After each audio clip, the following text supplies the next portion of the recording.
আজকের সকালটা শুরু হয়েছে একদম অন্যরকম আনন্দ দিয়ে। আজকে বাগান থেকে পাকা আনারস তুলেছি। অনেক দিন ধরে আনারসগুলিকে বড় হতে দেখছিলাম। অবশেষে মনে হয়েছে আজকে তোলার সময় হয়েছে। আনারস গাছে অনেক কাঁটা থাকে, তাই অনেক সাবধানে তুলতে হয়েছে।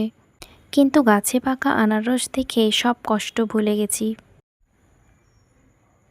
আনারসের মাথায় যে একটা গাছ লেগে আছে, সেটা আবার লাগিয়ে দিলে পুনরায় আবার কোনো দিন না কোনো দিন তাতে ফল হবে, তাই লাগিয়ে নিচ্ছে মাটিতে। আনারসটি বাড়ি এনে ভালো করে ধুয়ে নিলাম, তারপর খোসা ছাড়িয়ে ছোট ছোট টুকরো করে কেটে নিলাম।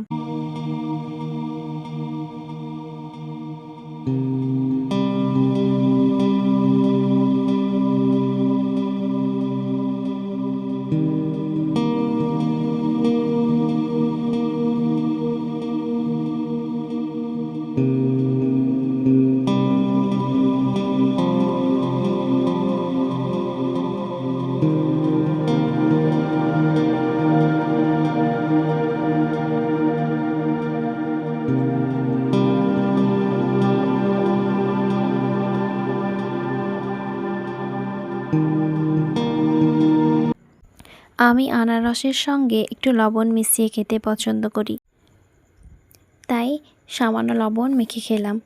কী যে রসালোর মিষ্টি ছিল, খেতে সত্যিই দারুণ লেগেছে। নিজের বাগানের ফল খাওয়ার আনন্দটাই আলাদা। ভাবছিলাম একটা ছোটো গাছ থেকে এত সুন্দর আর মজার একটা ফল পাওয়া যায়, এটা সত্যিই খুব ভালো লাগে।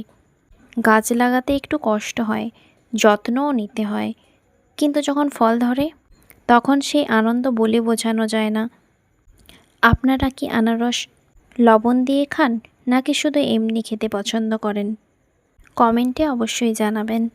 ভিডিওটা যদি ভালো লাগে তাহলে একটা লাইক করবেন, বন্ধুদের সঙ্গে শেয়ার করবেন, আর এমন বাগানের গল্প পেতে সাবস্ক্রাইব করতে ভুলবেন না। আবার দেখা হবে পরের ভিডিওতে।